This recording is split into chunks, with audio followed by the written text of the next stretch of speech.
Kenapa burung kita sakit? Merpati sebetulnya burung yang punya daya tahan tinggi terhadap penyakit. Bahkan merpati mempunyai sistem antibodi yang membuatnya tidak tertular oleh virus H5N1, flu burung. Kalau kita perhatikan burung merpati liar, hampir tidak pernah dijumpai merpati yang patekan. ND ataupun goham. Jarang sekali saya lihat di taman-taman ada merpati yang sakit.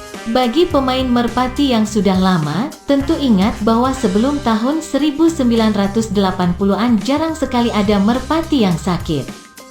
Padahal pada saat itu perawatan sangat sederhana. Obat-obatan kimia hampir tidak dikenal atau tidak digunakan. Kandang merpati dapat dikatakan tidak pernah dibersihkan dan semua burung tetap sehat. Tapi kalau kita lihat akhir-akhir ini, merpati justru terlihat sangat rentan terhadap berbagai macam penyakit mulai dari patek, cacingan, kutu, hingga penyakit yang lebih berat seperti goham, ND. Paratipoid, DO. Kenapa hal ini terjadi? Apakah karena kebersihan udara, lalu lintas burung yang semakin tinggi, makanan yang tercemar zat kimia, lingkungan yang semakin kotor? Atau ada sebab lain? Kalau saya perhatikan, apabila ada burung seorang rekan yang sakit, maka fokus perhatiannya hanya pada obat untuk menyembuhkan penyakit tersebut. Sebetulnya yang lebih penting adalah mencari sebab kenapa burung kita sakit. Sebagian besar penyebab burung kita sakit adalah kandang yang tidak sehat. Ciri-ciri kandang yang tidak sehat antara lain: burung terlalu padat, lembab, kurang ventilasi, dan tidak kena sinar matahari. Penyakit patek sebetulnya tidak perlu diobati pun akan sembuh sendiri sepanjang kandangnya sehat dan kering. Cukup dijaga agar jangan infeksi.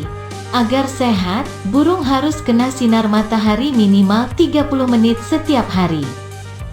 25% areal kandang sebaiknya juga kena sinar matahari dan memiliki ventilasi yang cukup untuk sirkulasi udara. Kandang yang lembab, selain karena kurang sinar matahari dan kurang ventilasi, bisa juga karena bocor saat hujan. Mencuci kandang dengan air, ngepel. Sebaiknya jangan dilakukan sore hari saat sudah tidak ada matahari karena akan menyebabkan udara dalam kandang menjadi lembab di malam hari. Mengepel kandang lebih baik dilakukan pada pagi atau siang hari sehingga mudah kering. Kebersihan kandang tidak identik dengan kesehatan kandang. Bersih belum tentu sehat, tetapi kotor juga belum tentu tidak sehat. Dalam sistem kandang ada yang dikenal dengan istilah deep flooring atau deep litter. Bagi kawan-kawan yang pernah berkunjung ke kandang Bang J, peguponnya sangat kotor dan konon seumur-umur sarangnya nggak pernah diganti. Ini yang disebut dengan deep litter. Sistem deep litter boleh dipakai dengan catatan tetap kering dan burungnya sehat. Di kotoran burung sebenarnya ada yang disebut dengan good bacteria atau bakteri yang baik. Ciri-ciri good bacteria adalah tidak berbau. Kalau kotoran burung bau menyengat, itu tanda-tanda burung tidak sehat dan umumnya terkena kosidiosis atau penyakit pencernakan lainnya. Sarang boleh saja tidak diganti, tetapi sebaiknya saat ada panas dijemur agar tetap kering dan membunuh kuman, kutu atau cacing. Penyebab lain burung sakit adalah karena stres dan kurang istirahat secara baik.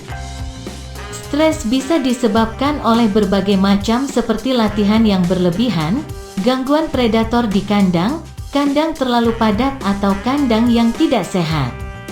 Kita sering menyepelekan masalah kutu. Padahal burung yang kutuan banyak kerugian seperti anemia, bulu rusak dan stres karena pada malam hari tidak dapat istirahat diganggu oleh gigitan kutu. Burung liar tetap sehat karena makanannya balance atau seimbang.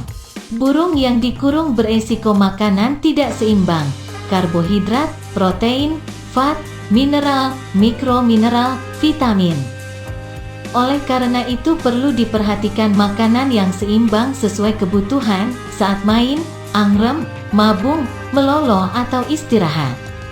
Burung sakit bisa juga karena tertular burung lain. Oleh karena itu perlu hati-hati memasukkan burung asing. Bukan hanya burung pasar saja, tetapi juga burung dari peternak lain. Karakteristik bakteri yang ada pada satu kandang dengan kandang lain bisa berbeda. Burung kita sudah terbiasa hidup dengan bakteri yang ada di kandangnya. Begitu masuk bakteri dengan strain yang berbeda yang dibawa oleh burung baru, maka sistem antibodinya tidak mengenali strain bakteri tersebut. Selain masalah-masalah di atas, manajemen kesehatan seperti vaksinasi, pemberian obat cacing, obat kutu, kosidiosis secara berkala dan teratur tentu sangat penting. Alat navigasi merpati tinggian. Salah satu kehebatan merpati pos adalah kemampuan untuk pulang ke kandang walaupun dilepas dari jarak ratusan kilometer. Yang lebih hebat lagi, dia mampu mencari rumahnya meskipun dilepas dari tempat yang sama sekali belum pernah dilewatinya. Kehebatan merpati pos ini mengundang para ahli untuk membuat hipotesan dan merumuskan teori untuk menjawab misteri ini. Dari sekian hipotesan dan teori yang dibangun, teori medan magnet, magnetic field, adalah yang paling banyak didukung. Alasannya karena merpati pos tetap mampu pulang meskipun dilepas dari tempat yang sama sekali asing, belum dikenal. Konstruksi teori ini pada intinya berasumsi bahwa otak merpati pos mampu menangkap gelombang medan magnet yang dipancarkan oleh bumi, tanah di sekitar kandangnya. Pancaran gelombang medan magnet itulah yang memandu merpati untuk pulang ke kandangnya. Sederhananya, kalau kita mendekatkan besi, logam, dengan magnet, maka besi atau logam tersebut akan tertarik ke arah magnet. Seberapa jauh merpati pos bisa mendeteksi gelombang medan magnet yang dipancarkan oleh bumi di sekitar kandangnya akan tergantung pada kekuatan medan magnet tersebut dan sensitivitas sensor otak untuk menangkap gelombang medan magnet. Yang menjadi pertanyaan, apakah merpati Indonesia yang digunakan untuk tomprangan, tinggian, juga menggunakan gelombang medan magnet untuk mencari rumahnya? Kalau memang ya, seberapa sensitifkah sensor otak strain merpati Indonesia? Yang jelas merpati jenis Jawa Sungut mempunyai daya ingat yang lumayan bagus. Bahkan kalau dijual masih bisa pulang dalam radius lebih dari 10 km. Kalau memang strain merpati yang dipakai untuk main tinggian juga menggunakan alat navigasi medan magnet, maka perlu ada penyesuaian dalam cara melatih burung tomprangan tinggian agar merpati mengenali medan magnet di sekitar lapak. Maka sebaiknya piyik yang sudah disapih langsung dipindahkan ke lapak sehingga pada saat dewasa dan mulai dilatih dia sudah merekam dengan baik gelombang medan magnet sekitar lapak di otaknya.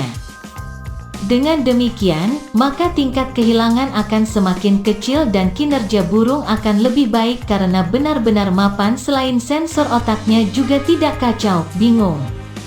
Kalau kita perhatikan, main burung rumahan hasil ternak sendiri pada umumnya burung yang hilang lebih sedikit karena sangat mapan. Pengalaman main di lapak dengan menggunakan burung yang dibesarkan di tempat lain, tingkat kehilangan cukup besar. Rata-rata sekitar 50% atau bahkan lebih. Kedua, banyak burung yang dipindahkan ke lapak tempat baru kerjanya berubah.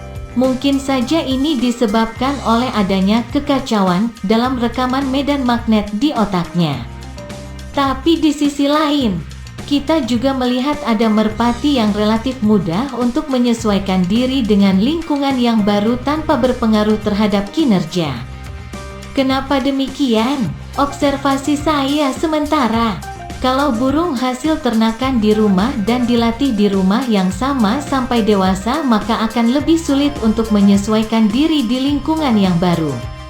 Dugaan saya, rekaman gelombang magnet yang ada di otaknya sudah sangat kuat. Sebaliknya, kalau dari kecil sudah biasa pindah-pindah tempat, akan mudah menyesuaikan di tempat yang baru karena rekaman gelombang magnet di otaknya belum terlalu kuat. Kerugiannya, sensor otaknya akan kacau karena terlalu banyak mendapat input. Mungkin saja ini akan berpengaruh terhadap kinerja. Kesimpulan saya, mungkin akan lebih baik kalau piik sejak dini sudah dipindahkan ke tempat di mana kita akan bermain. Kesimpulan kedua, lebih baik beli burung piik, tentunya yang baik, daripada membeli burung jadi. Burung piik yang baru dibeli ini langsung taruh di lapak.